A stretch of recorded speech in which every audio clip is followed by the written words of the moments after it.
That was to you. Hello. Hello. Yes, we're all here. I'm real. This is not a hologram. Welcome today. I've just flown over from Belfast to come and see you and talk to you today. And this is an event that's all about the short story, which I love. And we're all going to introduce ourselves. So I'll start with me. I'm a short story writer and a novelist.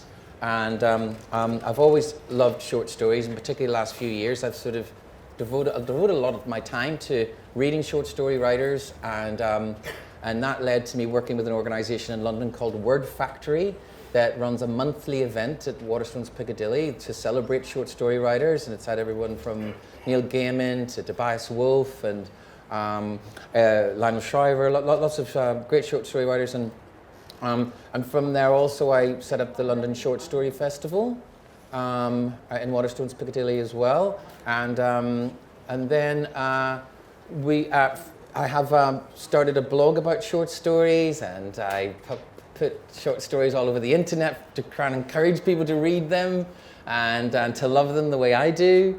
And I keep hearing someone talking. Is that in my head? Is that one of my? Oh, there is someone talking. No, there is something. It's from the next tent. Who is it? We can hear it better, but the mics will drown it out. Okay. Oh, that's fine. I just thought it was my imaginary friend.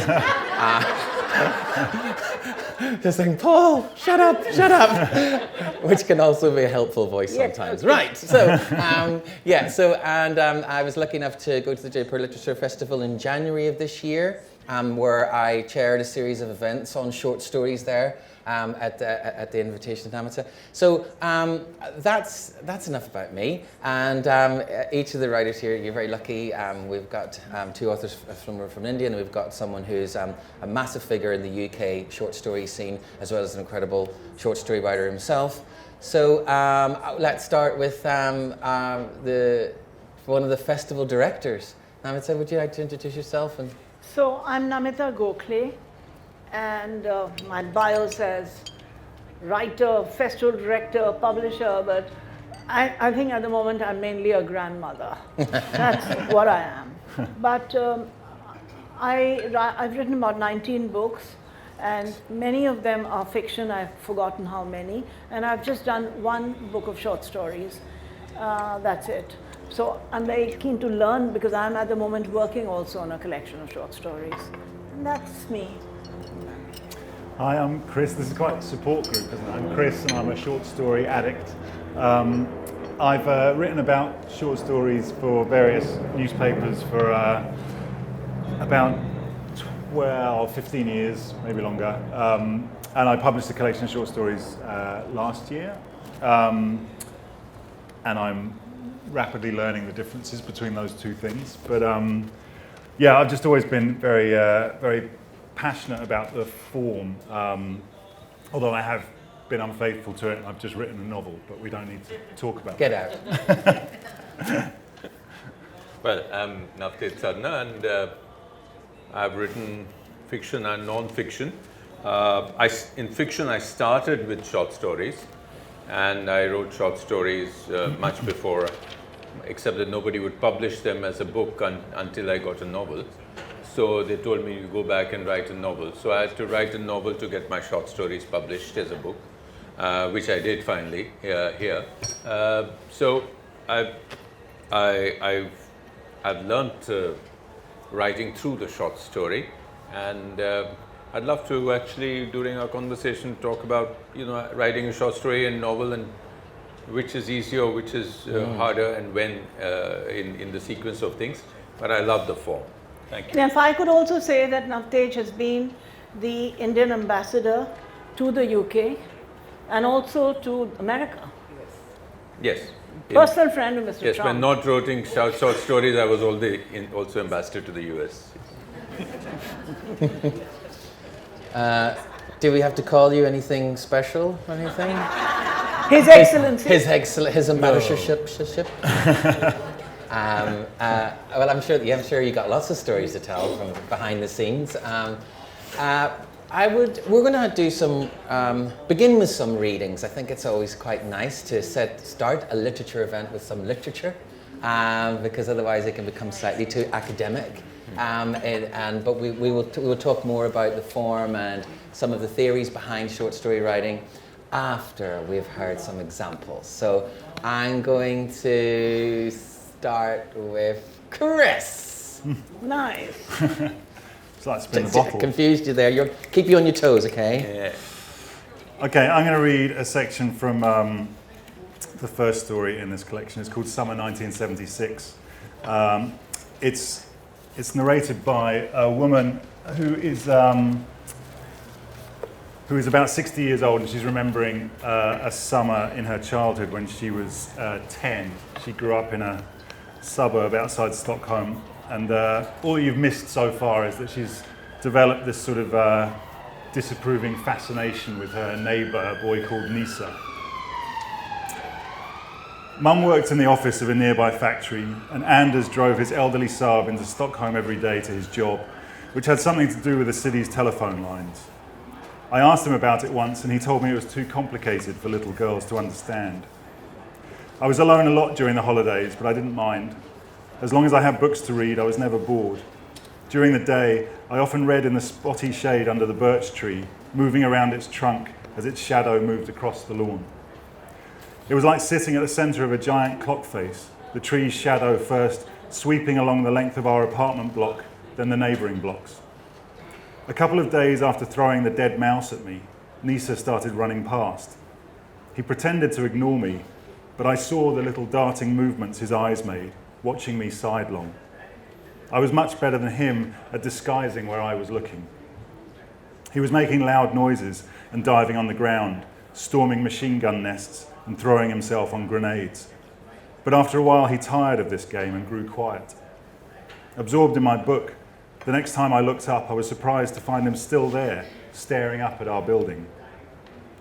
"What will you give me if I get it through the middle window?" he said, holding up a red apple with a bite taken out of it. He was looking at the landing windows, which stood open all day and all night that summer in an attempt to get some air circulating through the building. "That's the window outside my apartment," I said.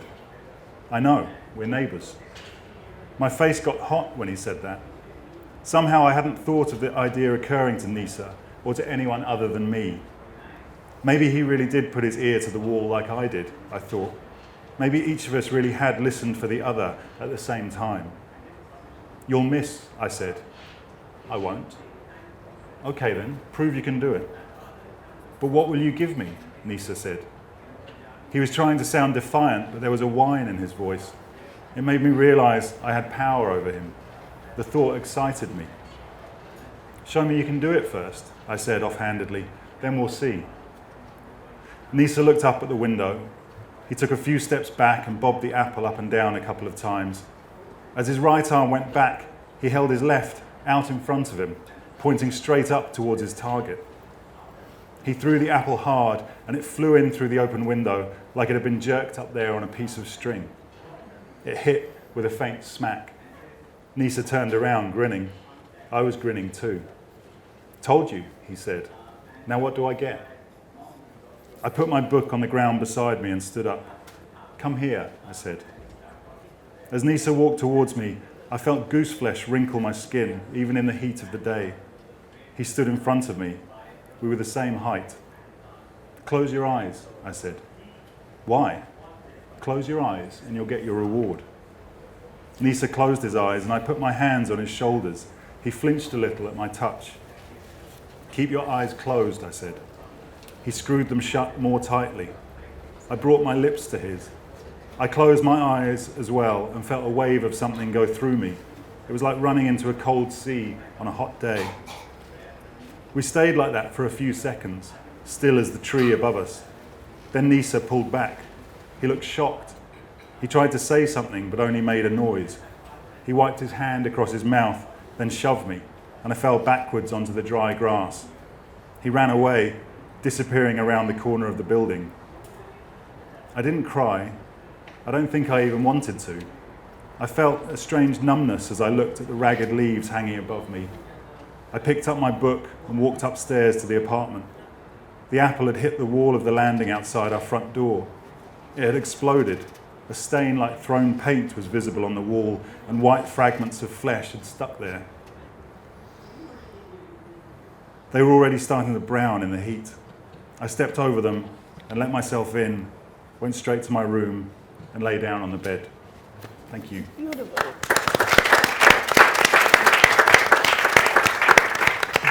Before we move on to the next story, I just wanted to ask Chris, you had worked writing about short stories for quite a long time, reading and writing about them. Yeah.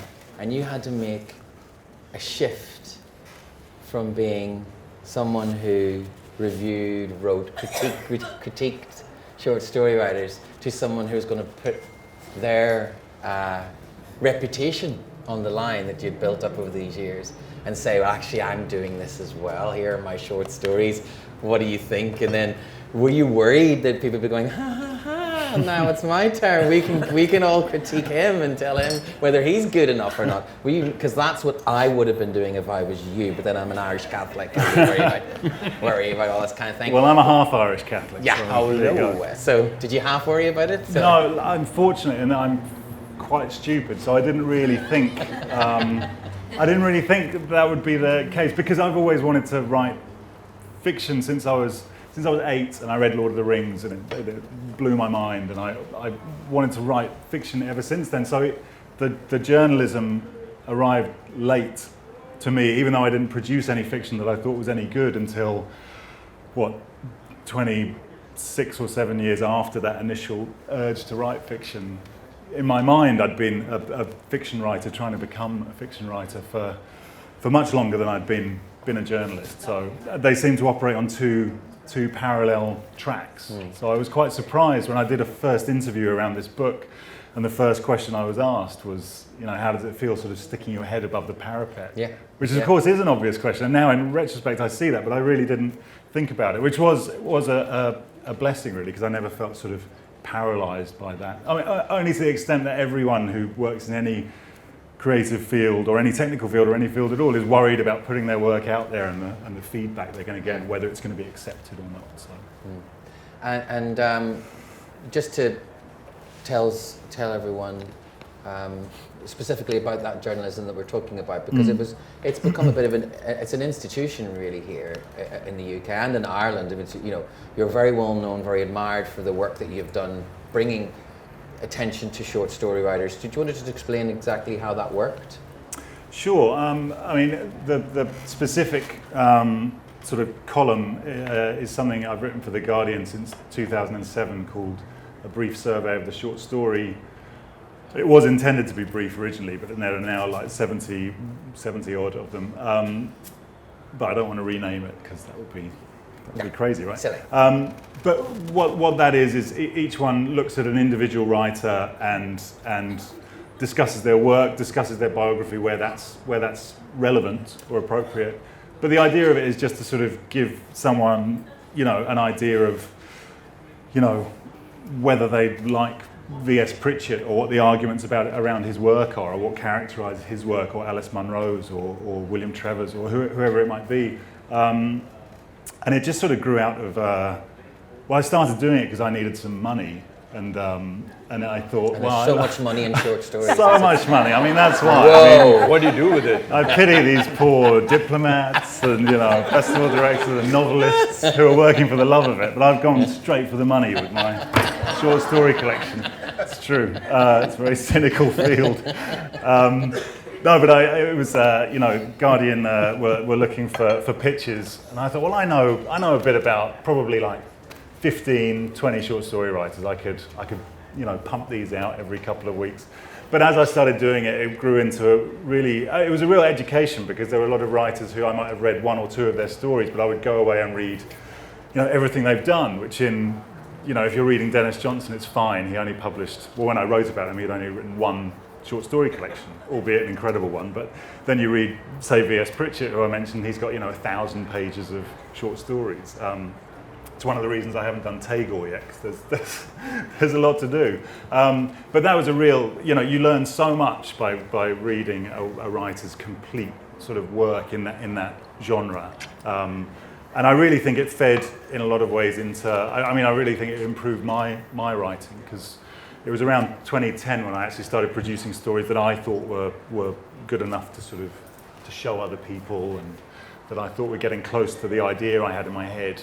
And that was sort of 3 years after I started that series, and I don't think the two things are unrelated. And they say to be, you know, when asked for advice of, you know, how to be a better writer, be a better reader, you know, read more, you know. Let's have another little bit of a short story. Would you mind? Not at all. Very, very short story. Yes. So let me just put it in context. Okay. So apart from all those novels, this is the only collection of short stories I've done so far. It's called The Habit of Love. And many of the stories were scattered things that I had written, and then my then editor said, why don't we put them together? So I'm not really happy with the way this went, because although the stories are all reasonably all right, but they are too different. And so I've asked my publisher in India that I want to withdraw the rights and make them into two different sets of stories and develop it into two different anthologies, because so this is called The Habit of Love, and in that there's a story called Chronicles of Exile. A lot of the stories here come from the Mahabharata. The Mahabharata is the ancient Indian epic of 100,000 verses, the longest epic poem ever written, and composed possibly in the 4th century BCE.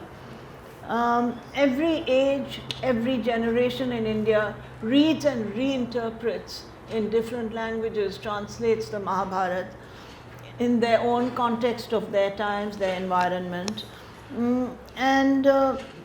It's said about the Mahabharata, my Sanskrit is sometimes not so correct, but it said, Yad ihasti tad anyatra, yan nihasti na tad kvachit, which means all that is found is in the world is present in the Mahabharata. What is not found is not there in the Mahabharata, it's not there anywhere. And actually every nuance of human character, surprisingly modern, is there, and it's not an ethical text at all. It is. So every now and then films come out, books come out, which are from the Mahabharata. And once I did, if I'm not digressing too much before I read this out, but I once, like as a festival director, in the same way, we have 24 national languages, and I organized a seminar where all these 24 languages got together and talked about the greatest literature in that language in the last 100 years. And out of the 24, about 22 of them were reinterpretations of the Mahabharata. Still, so that's what we all go on about. So this one is about the Mahabharata shows this warring cousins and this great battle. And this is the desolation after the battle, where the 100 Kauravas and the 5 Pandavas have all variously lost different things in the battle. And the mother of the 100 triumphant kings, who have all died, the princes, is in mourning, and her hairdresser is trying to talk about her. So, and her name is Kandhari. And Kandhari, for those of you, there's a place in Afghanistan called Kandahar, and she was supposed to have come from Kandahar. I've only just heard the news. My queen, Kandhari, is dead. She walked into a forest fire with her husband, King Dhritarashtra, and her sister-in-law Kunti. The court is in mourning. The priests are orating the funerary prayers. The common people, or what is left of them, are shaken, bewildered. This self-immolation marks the end of an age, a yuganta. This city has seen enough death. After the war, for months, bodies lay strewn on the battlefields at Kurukshetra. Dogs and jackals would dart out from the forest and make off with an arm, a leg, or a mass of flesh that could have been anything at all. There was no wood in Hastinapur to burn the dead. 2 or 3 logs are not enough to cremate the body of a warrior. Widows would sort through the mess of dismembered corpses to search for their husbands, and often their sons as well. They would hold up a decomposed hand to see from the rings or the scars on the wrist if they knew it. They would examine those dead bodies with wonder, as if they could not remember or believe that they had once been ordinary women who had held those men in their arms and been held by them and borne them children. They would try to burn the bodies with straw, but it would smoke and the fire would not catch. The old men went to the forest as far off as the Dvaita one, but the wood they brought back was young, the sap still rising in it. The smell of rotten death was in our nostrils, and the damp smoke from the funeral fires had settled over the untended pleasure gardens, the abandoned sabhagars, the lonely palaces. In the humble houses of the poor, the smell of rice cooking would sometimes gladden the heart, and sometimes the laughter of a child would break through the sorrowing silence. But in the palaces, the children were all dead, and the young men as well. Now, the old people, Dhritarashtra, his queen Kandhari, and the queen mother Kunti have died, consumed by a forest fire. Kunti walked into the fire with my mistress Kandhari, as did blind Dhritarashtra. Servants know their masters better than they know themselves, anticipating their mistakes as keenly as their wishes. Kandhari never punished me except once. That was her gracious privilege. But life had punished her fiercely. 100 sons and only one living. No one deserves so much pain. I have not slept since I heard the news. So this is a little bit from these stories of the Mahabharata that I have tried to retell, and that's it. Thank you very much. This is just completely for me. So excuse me, sorry. But when I was reading this, one of the things that stuck in my mind was, and I wanted to ask you if it was true, the description of, was it gold lac powder or something? That how it was made? Was that actually true? Is that actually true? Yes, of course.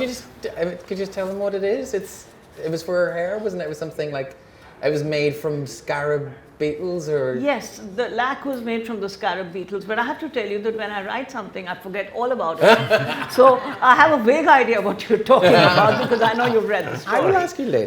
But there's a lot of these stories from the Mahabharata. I've not read so much of the Sanskrit texts, but I have read many of the Sanskrit texts with the Sanskrit and then the English translation. I've read many versions, many translations. And all of them bring out the details of life as it was lived in those days. And to my surprise, life hasn't changed so much in India. The way things, lac bundles often made the same way, I mean, if they're not made in China. But the texture of life in India, it's called the ever-sung song of India. Things don't change that much. So much of the Mahabharata in customs, in practices, in the personalities of people, even what they might wear or the jewelry might wear, there's a continuity through it. That's why every age addresses the moral paradoxes and dilemmas of the Mahabharata, which is a completely amoral text. But they believe in something called swadharma, which means that each human being has to find out what is their duty in their own context. There's no larger context which applies, say, as in a Christian sense or maybe in an Islamic sense for everybody.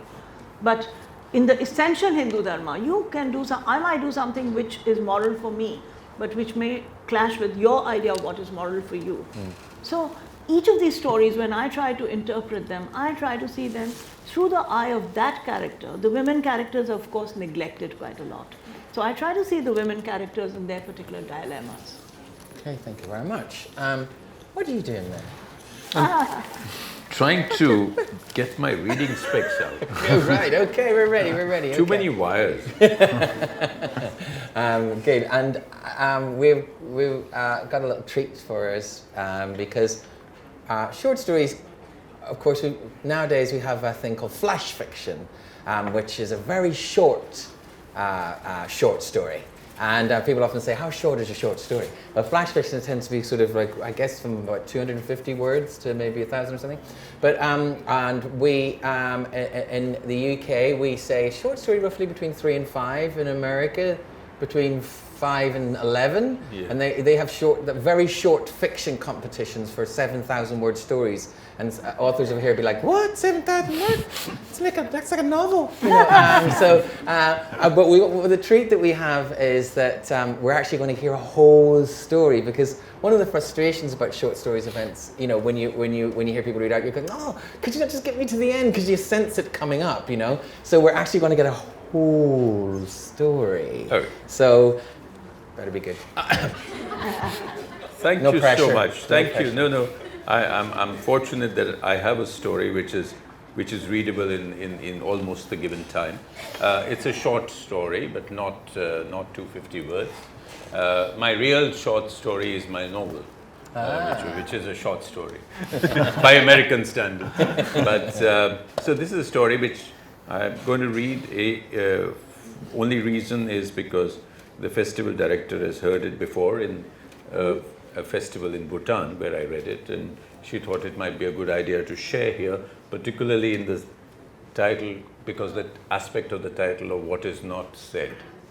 So it's a bit of that. The story was first published in 1995 by Alan Ross of the London Magazine, who brought me into short story writing, because after one story in the BBC, he took 3 other ones, and I thought I'd become a writer. But thanks to Alan Ross, I kept struggling. So this is a story. Anyway, it's called Winter Evenings. It's the title story. And it's set in Bhutan. It's set in Bhutan, and it was written in the early 90s. So I'll read it out and then we can.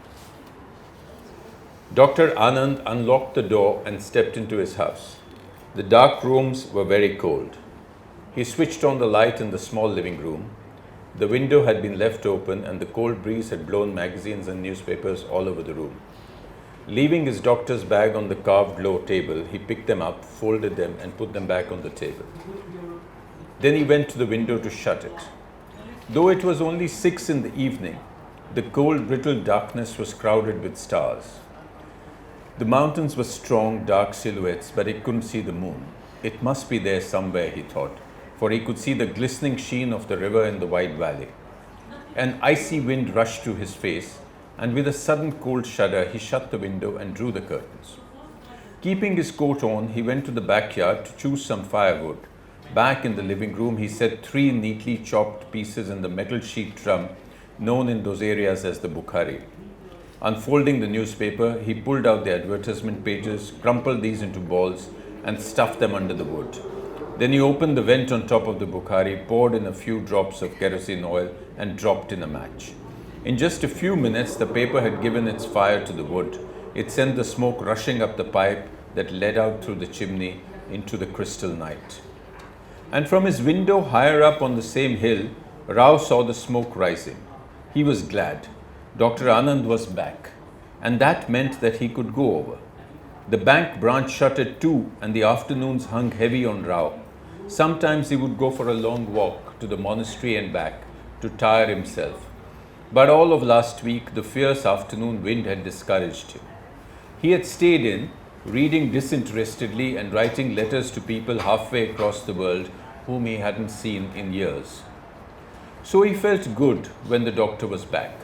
He tied a woolen scarf around his neck, folded the ends into his coat, raised his coat collar, pulled on his leather gloves and picked up a short rounded stick. Ready, he stepped out into the cold. It would be a long winter, and inevitably looked up to the pass where the snow glistened in the night. Already the snow had been there for 2 months, cutting off the valley from the rest of the world. It would stay there at least another month, and then, if they were lucky, it would begin to melt. The bank was crazy, sending him there. Baptism by blood, he had been told. He had been a sucker to accept the offer. As if anybody cared what he did to disperse miserly loans to the handful of farmers here. It wouldn't make any difference, at least not in the winter, and not if they couldn't keep that wretched pass open. His face flushed against the cold and his teeth set. He knocked on Dr. Anand's door and quickly stepped inside. Come along, called out the doctor. Bloody cold. Always cold, unless the sun is out. When is the sun ever out? Actually, you're right. Haven't seen it this week. Rao loosened his scarf and sat down, extending both hands towards the Bukhari. He took out his pipe and turned it around, tapping it vigorously on the palm of his hand. Dr. Anand watched him do it, but restrained himself from saying anything. He couldn't stand the sweet smell of tobacco that would hang in the room long after Rao left. He would have to open the window again at night. Rao knew that the doctor would soon ask him what he would like to drink, though he knew that the doctor only had whiskey in the house. And that doctor also knew that Rao preferred his whiskey neat. What will you drink? Whiskey, neat, please. The doctor went to the little closet and took out the bottle of whiskey. He had brought 6 glasses when he had gone down in the summer. 2 had cracked during the journey, but he still had 4. We'll never need more than 2, thought Dr. Anand as he fixed the drinks. There's nobody in this village except Rao, blast him, that I can have a drink with. But when he turned back, he was smiling. Cheers, cheers. Rao took a small sip of his whiskey and a few quick puffs from his pipe. Dr. Anand pointedly moved his chair away before sitting down and then threw himself into it. What news? Asked Rao. The doctor ran his fingers through his hair. A woman nearly died today. What happened? Allergy to anesthesia, but she came out finally. Good work.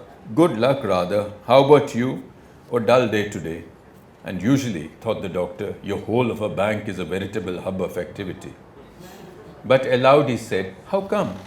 No mail, no work, not one potential borrower. They are all frozen or sick. We really need that new hospital. Back to the new hospital, thought Rao. Can't we ever talk of anything else? And aloud, how's the work going? The contractor says another 4 months.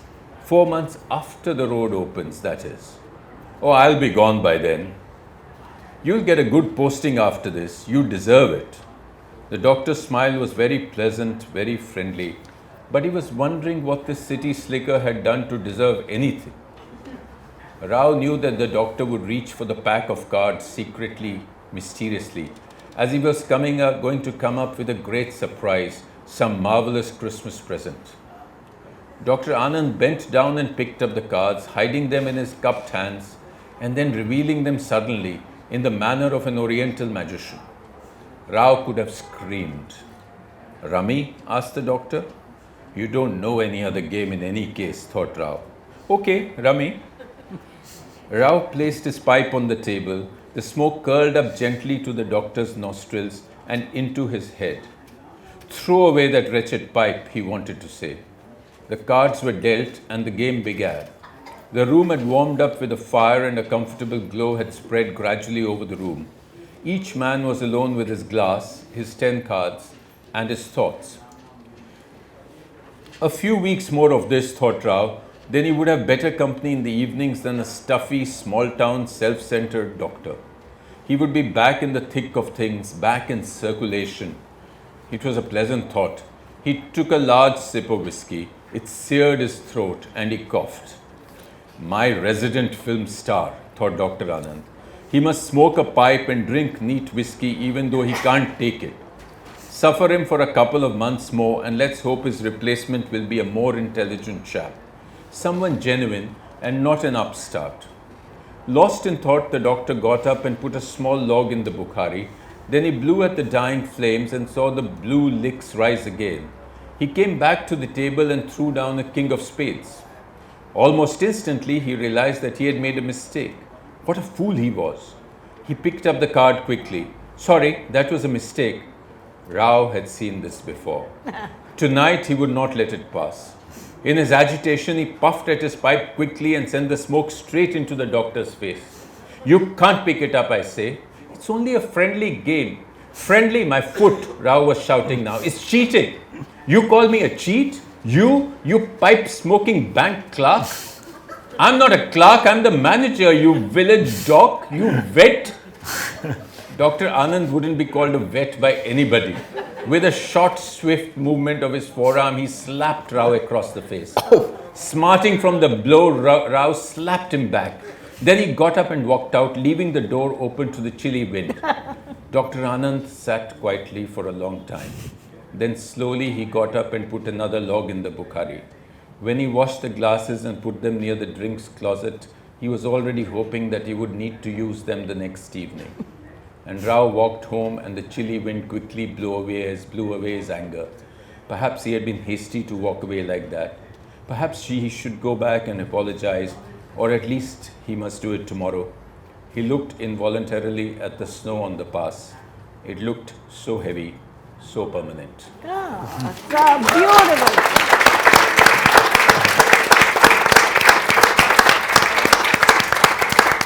Wonderful. You brought up the title of the session, and when I think of this title, I think of the Hemingway theory on the short story. The blanks. He says, and he says this about the iceberg as well. This idea that in a short story we only see what is above the water, but really the mass of of it is 9/10 is under, which you can't see. So that so this idea that the short story, let's say in comparison to the novel, for example, which has to tell you everything, or you expect that it's going to reveal everything and tie it all up by the end. The short story is concealing things, the deep things underneath what we do every day. And this story does something similar, doesn't it? Yeah, it's you know, the entire sense of loneliness, the how people who are flung together by circumstances in a place where they, you know, end up socializing with each other, spending time with each other, because sometimes they don't have a choice, but how the resentment builds up and anything can trigger it off.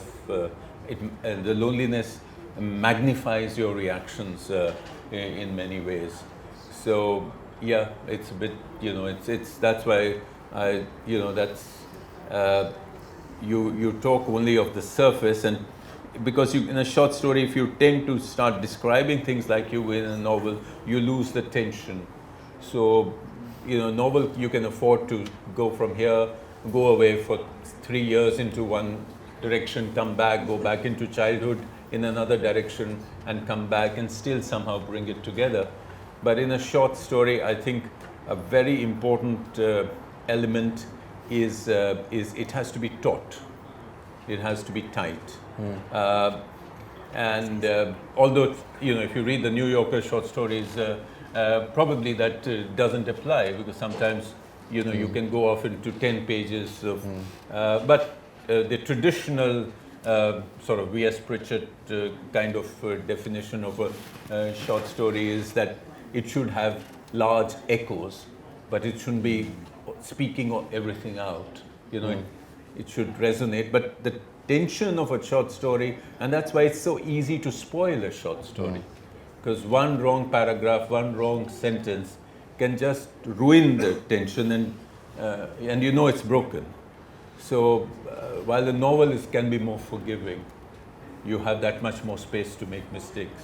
There's a beautiful phrase, I'm sure it's Mary Lavin, an Irish short story writer, who says that a short story is an arrow in flight. Yes. And when you were talking, you were doing that. You were saying it's like this, short stories like this, and and it was like you were doing that path, that very thing. So I just wanted to say something about this story. I first heard it in Bhutan, where he read this out, and I don't know if it is set in Bhutan or in a place like Bhutan, but in Bhutan. I think he was posted in Bhutan in one of those sort of evenings. Maybe he had a neighbor like this. But the thing about it, for an Indian, why it gets a even larger perspective, is that the names give away a lot. Because one is Anand, who is from North India, therefore a little more used to the cold, perhaps, Dr. Anand. But the other one is Dr. Rao, who's from South India. So anyway, the distances between Rao and Anand are so huge. And Rao would be not used to cold weather at all. So I always think the way he would even chosen those two characters and their names, for an Indian reader, has so many more echoes. Namita, since you mentioned it, is actually written in Bhutan It was set in the central valley of Bumtang, which is Yes. central Bhutan, and it was inspired by a doctor whom I met when I was touring Bumtang. And he was a Bhutanese doctor, not an Indian, but he was a Bhutanese doctor, and he invited me to his house, and he was very lonely, and he kept talking about the new hospital. And he took me to see the old hospital and how miserable it was. And I still have the picture of a dental chair and an anesthesia table, but nothing else, and no equipment around it. So I said, how do you perform operations on, not anesthesia, to operating table? I said, where's your anesthesia? He says, you know what the anesthesia is? The patient walks 6 days needing an operation. They reach here. I have 2 bottles of rum. One I give to the patient, one I drink myself. Are you sure he wasn't Irish? I think I know this guy. So and then sort of other things came in, but that's where the... Brilliant. Yeah. Christy, this idea of what is not said. How do you know what to leave out, what to unsay? Is it an instinctive thing? Is it something you go back and do while you're editing, and you take everything out? How do you? What's the process? Yeah, I think it's definitely.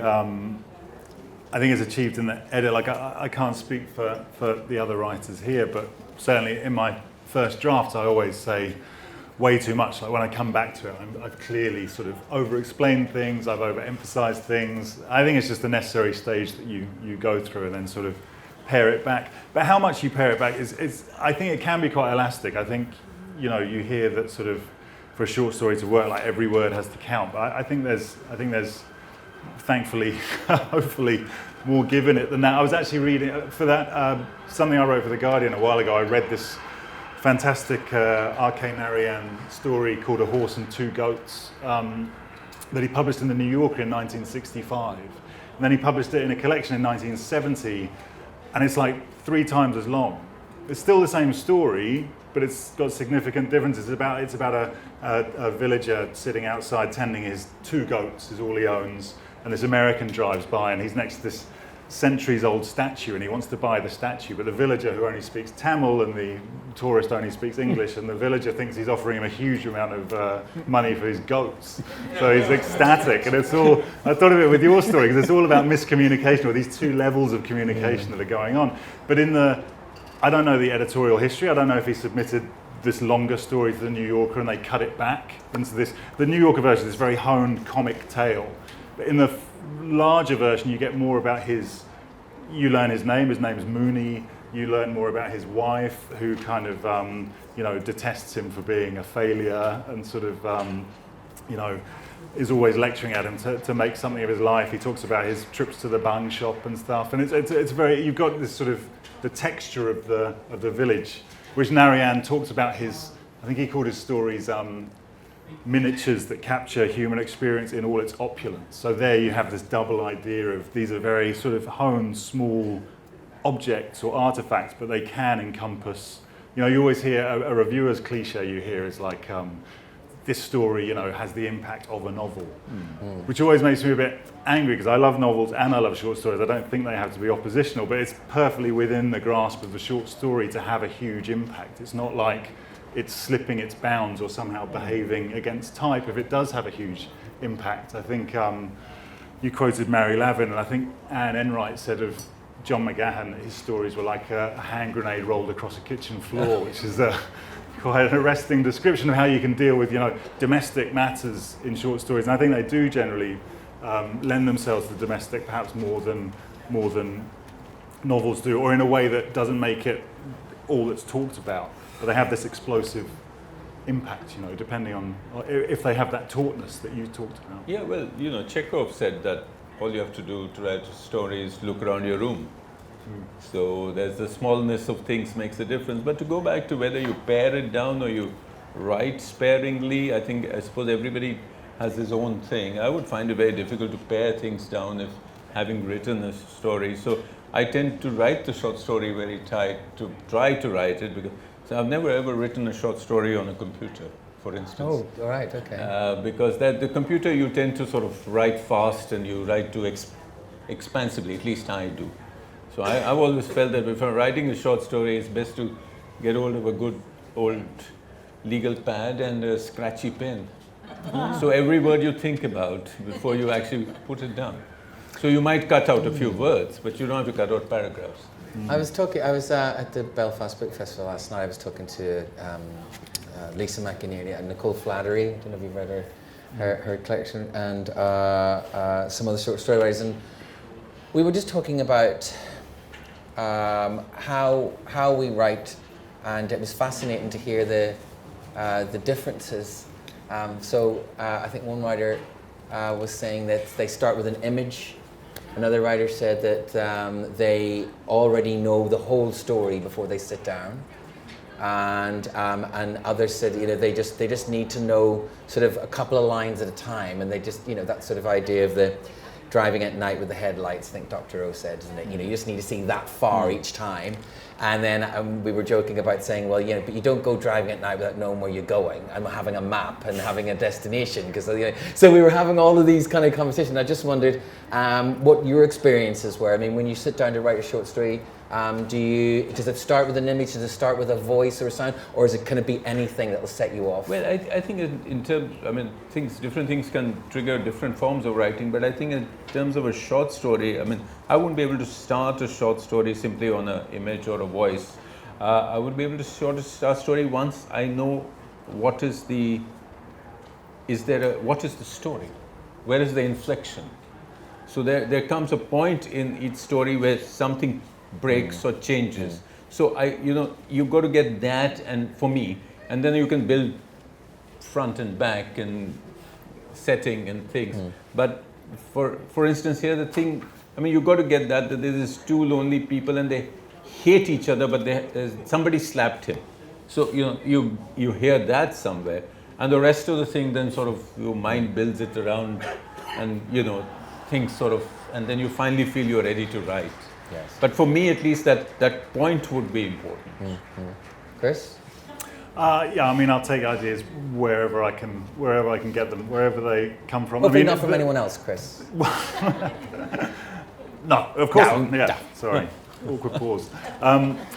The extract I read from that story, that was actually my mother-in-law is Swedish, and she told me a story about this boy who threw an apple through a window, and she ended up telling a lie about, and it was just something that always stuck with her in her childhood. Something that she saw someone doing something wrong, and then someone else did something wrong that she didn't see, and she assumed that it was the person she'd previously seen doing something wrong. And she told it to me as a anecdote, and it just stuck in my mind. And the rest of the story around it is fictionalized and didn't come from her or her childhood. But that sort of sat with me, and I think certain things arrest you, and you might make a note of them, or you might, if I don't write it down, it's pretty much gone, because I have a terrible memory. And some of these things just continue to sort of grow and develop, I think, while they're sort of in the compost heap or in the humus. And some never become anything else, but other ones, they generate. But I think I do like to leave it a long time before I start to write something, because I find that if I sort of get stuck, it's hard to restart. But if I've got it bubbling away somewhere, then so a certain amount of fluency is there when you come to the page, then that really helps me. Namita, your ideas and what starts you off? I was thrown out of college when I was young, and this was a big it was a very creative moment in my life, because I may have been an academic if it wasn't that. So after that, I'm feeling very rejected by the Did you say you were thrown out of college? Yeah. What did you do? It's not now. That's a novel. That's a novel. That's a novel. So when I was thrown out of college, I suddenly entered the non-intellectual world, and I started a film magazine. So I really wanted to, I'd always thought I'd be a writer or a painter or something. And here I was running a very, very successful film magazine, and I was just 20. And so I used to write these short stories, and in the sorry, the story is a bit wandering, but we had an editor, and I was the owner and the publisher, and they didn't think I could write this stuff. And I used to write these short stories and share them with this lovely editor there called Elfrida. And she'd say, Namita, I don't think they work. And then I wrote some poems which even I could see that they didn't work. And so I really got terrified of the form of the short story because I felt what I had written was no good. And then, out of the blue, the magazine shut down and I wrote my first novel. I was 26. I came here. It was published. It was a huge success around the world. And it was a short novel, but it wasn't a short story. And then I never thought of short stories again. And then somebody commissioned me, Jeet Thayil, in fact, the writer, Indian writer, he said, Namita, please write a story for an anthology. And I remember sitting in a hotel in Nepal, having to submit the story the next day, no internet. I mean, I had to go back to Delhi and send it over to his house typed out. I'm that ancient. And then I just sat in this dark room, and because it was a very dark hotel, I remember, and I just wrote that story. And it was so good to write it because I hadn't been writing for a while, but it was only the compulsion of time. So I'm sorry to say that for a long time, all these exalted ideas didn't come to me. I thought you write a short story when you're short of time, and you write a novel when you have more time. So, the mystery is solved. I'm 50 and I've only figured that out. We have a wee bit of time for some questions. If anyone has one. There you go, straight away to The mic. I just want to tell Chris that I've read so many of those Guardian columns of yours, and they've helped me so much. And I've stolen one line of yours, which was to occupy a political, geographical, and social space. And I'd use it in my writing now. I'm sorry. You're welcome. You're welcome. He takes his ideas where he can get them as well. So it's okay. Sir, did you want to? Yeah. I really enjoyed the session. While I was listening to you, I was thinking of the wonderful book on short story, Frank O'Connor's A Lonely Voice. Yes, and yes. Both of your stories are about kind of loneliness. And I was wondering how important is the body, because you're creating a storylines within a very short space, and it's very sensuous, all three stories. So do you think that there's more of the more intimate attention to the body and the senses within a story than in a novel? And the second question is that people like James Joyce, Virginia Woolf started with the short story and then moved on to the novel. And I wonder whether you have any response to that. Very interesting. I think to do with the body, I'm not sure. I've read some pretty sexy novels, so I think you can. I mean, I don't think any subject is particularly suited to one form or another. I mean, with the Joyce, Virginia, I think Joyce wrote Stephen Hero, which became Portrait of the Artist as a Young Man, before he wrote the stories that were in Dubliners. So he sort of flipped between the two, I think. Anyway, we can agree that he was a genius at both. One of those sickening people who can do everything. Too good. Yeah, I mean, I think there is a perception, or certainly more in America maybe, that the stories are like a training ground for a novel. Actually, I guess here as well, because I got a 2-book deal, the short stories existed, a novel didn't exist, and I got a deal that was a contract that was, there was more money for the book that didn't exist that I had no ideas about than there was for the one that did exist and I was presenting. So there is a certain perception of that, but I don't think it doesn't really hold water. Some people are much better at one form than another, and some lucky writers are good at both. And certainly short stories, you can experiment. It takes a lot of time to experiment on a novel, but you can try out a voice, for 10 pages and see what would this person do if they went to the cinema, or what would they do if they were at a record shop or something. And you can just sort of try out things and see what the focal tics are and their relationships. And so I think that's where they get that reputation to start out at universities as well, as a kind of starting process. People can see it as a concept. They can imagine themselves finishing a 10-page story rather than a 100,000-word novel. So it is traditionally, I think, in schools and creative writing departments taught that way as well. Have you any experience with that? But it's deceptive because I think frankly, a really good short story collection takes so much more effort than a novel. And it's deceptive to say that you start with a short story and you'll be able to write a novel. I mean, or the other way around. In my case, at least, probably Namita, in the sense that in the Indian context, certainly the market dictates a lot of this. Because I didn't have many destinations in publishers. They wouldn't take an unknown person's short stories as a collection. Every single one of them. I have a lovely letter signed by David Devidar in red, saying that lovely stories, but please send me a novel. So so you almost forced to write a novel first. Here, I'd like to say that as a publisher, and also I set up a lot of juries for prizes, and there's a difference. Most people don't accept collections of short stories, but it's different if the short stories are interconnected. Then it's taken as a novel. So often if you go to a publisher, they say, are the stories interconnected? And that seems, at least in India, to give them a different validity. Though it's they do that. I mean, often a short story collection is published, say, in the UK and Ireland, and when it goes to America, they just call it a novel. yes. But particularly those linked collections. Claire Louise Bennett, for example, was Claire. Yeah, it was Julianne called Pacheco. Yeah. She's been asking for the mic, so This is a question to all of you, but in particular. It's not we working. can't if you- hear you. Thank you. This is a question for all of you, but in particular to His Excellency. When your father, you say you started writing novels and short stories. When your father wrote his short stories and accounts of the partition and the time he had there, and they were actually strung together in the accounts that he wrote, did your inspiration start from there? Oh, certainly, yes. But I think explain the context to me. the context was that my father wrote a lot. Sorry? It's the neighbours. It's the neighbours.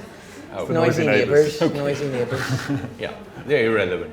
Okay. So, yes, my father wrote a lot in Punjabi, and but his strength to begin with was the short story, and he wrote a lot of short stories about the partition and then on social causes. So he had a very committed social. He felt a writer had a social purpose. So he wrote a set of short stories, first the partition, and then he wrote novels and at the same time. But yes, certainly I grew up with short stories. And were they, you said earlier, that short stories wouldn't be accepted by... No, I think the context is that, because he wrote in Punjabi, and but certainly I think Namita knows this better, but perhaps in the languages, it's probably not so dramatic that if you're not known, they would take your short stories. There are many more avenues even today, for instance, in Punjabi to submit a short story. There are magazines, there are journals, and etc. But in English, you really are, in English writing in India, the newspapers have done away with their Sunday pages for all practical purposes. There are hardly any magazines which take your short stories. So I think publishers don't take that much of a risk. Okay, I think do we have time for one more, mister? Very short one. Very short one. Yes. Yeah. No, unfortunately, because we've got literally 2 minutes left, so yeah. So I just want to share this. Yesterday, Jeffrey Archer was here, and I had the great privilege of interviewing him. And the first thing I asked him was, what makes a good short story? What skills do you need to write a good short story? And he said, every word counts. Every word counts. Make it compact. Yes. And in elsewhere, he has said that a short story is when you shouldn't start writing a short story if you don't know how it ends. And a novel you can start without knowing how it ends. Wonderful. I just wanted to share Yes. Well, I think that I always think it's what's the word? Wrong. To tell people they should do. I think everyone writes the best that they can, and they form their own opinions and their own writing style based on taking a little bit of what someone says and joining it with their own passion and their own skills and their own mental neural pathways and experiences. And that would be my just little coda to that. But thank you very much for coming.